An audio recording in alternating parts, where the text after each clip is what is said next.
Okay, that's all I'm going to say.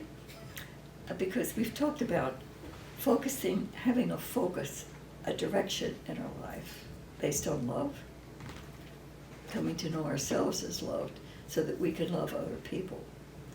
And then how to make a choice, the importance of choosing. Sometimes people tell me their story and then I look at them and I say a terrible thing. I say to them, so what? Because that is really an important question. I don't mean it, oh, so what? It's like, so what? Now what? Well, now what are you going to do? Because it has to do with the choices we make.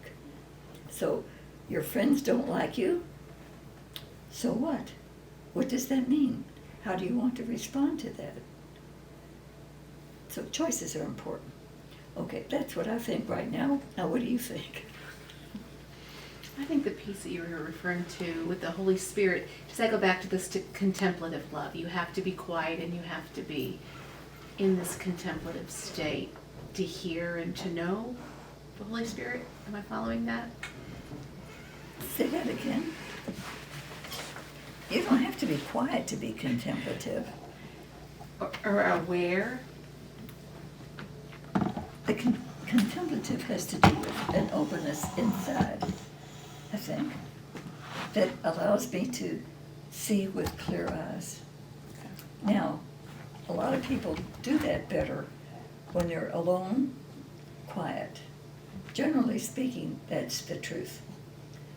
Some people, someone I know, can pray and contemplate better when she's in a coffee store, sitting down in the midst of all these people talking. I keep hitting, who are talking all around her, but she becomes contemplative there because she is open to those people, not judging them, just being there. She doesn't drink coffee, so she always takes a book so she looks like she's doing something. So she also walks when she prays. She says, I can't sit down and light a candle and sit there and pray. She said, I go to sleep. I can't do that, but I can pray when I walk. So she's into walking prayer. There is such a thing as that. Now, I don't know if I'm hitting your question or not. No, you are. Yes. That answers it.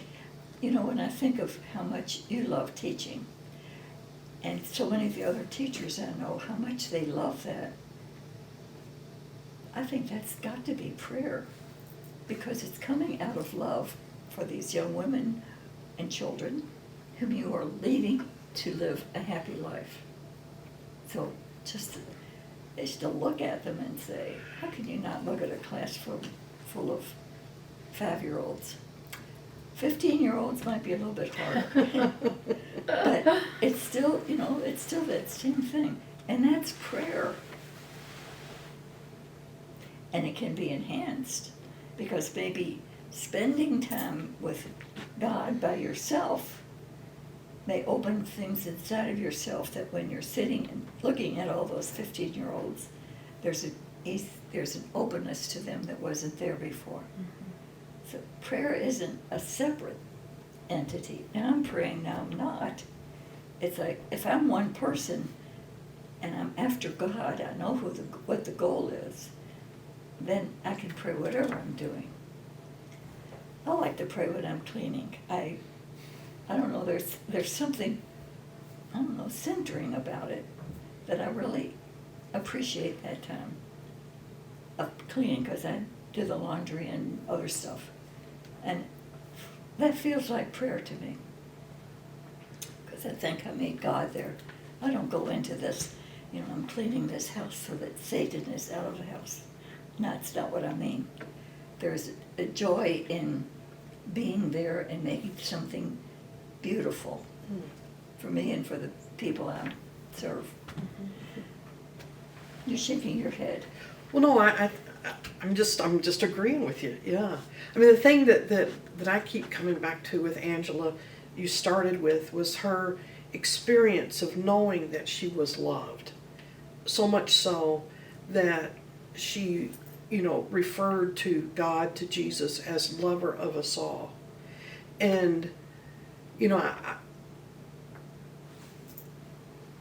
often what I'm aware of is that in our day and time, and probably in Angela's too, it's really hard for people to have not just a head knowledge, but an experience of knowing that no matter what, you are still loved.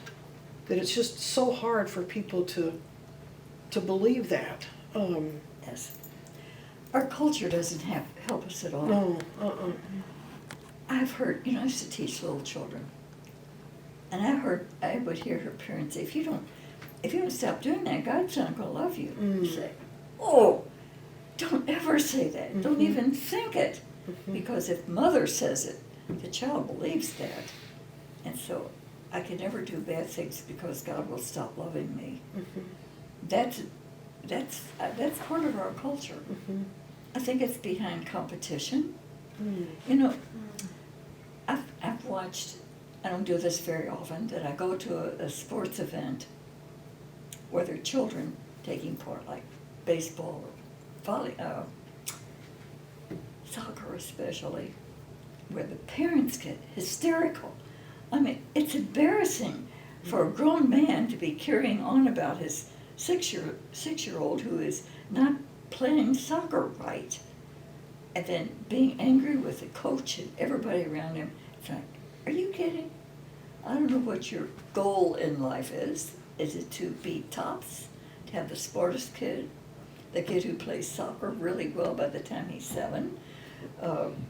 What do you want here? But if you don't ever reflect about that, you could just be a mouth-foaming idiot at certain events. Yeah. How do you think Angela knew about that love? From her vision, or from being contemplative, or how do you think she knew? I think that all works together. I think that her vision deepened the gift of contemplation in her, because she had an experience. Now, we have experiences too. We don't often look at our experience. There's not much that encourages us to do that, to look at your experience. How many times have you heard the preacher say, follow your experience? What is your experience of this? No, usually it's you do it this way, then you'll have the right kind of experience. That's not the way God treats us. It's like, here's your reality. Look at the reality and find God there, because that's where he is. He's not in make-believe. He's not in rules and regulations and all that. He is there, period, in his loving, creative being. So if I pay attention to my life, I just may end up being a contemplative, because things happen in your daily life. The other day, I was at Panera's getting breakfast, and so I had ordered coffee and a sweet roll. And I couldn't take my eyes off the young woman who was waiting on me. It was like she looked mad, is what she looked. And I thought, she was such a pretty girl. It was like, what I wanted to say to her, honey, what's going on? But I wasn't in my business. So I thought, I wonder if I can make her smile. She had this ball cap on, and it was full of pins, like the kind that you had a derby and you stick that. Okay, she had all kinds on her hat. And I said, I just love your hat. It was orange, and she just lit up her face with all these funny little things on it. I said, I like your hat. What are all those little pins on there? Her face relaxed and she smiled. It was like, phew, there's a happy spirit in there somewhere. Something was interfering with that. So I thought maybe if I make her smile, it would crack her face and she wouldn't be able to scowl the rest of that day. But if I hadn't noticed that, I may just have paid her for my stuff and gone on. It's like, I really think God was there at that time. Okay? Does that help you, honey? It does. Okay. you have any more questions or comments? Okay, then I thank you very much. Thank you. Yes, it was.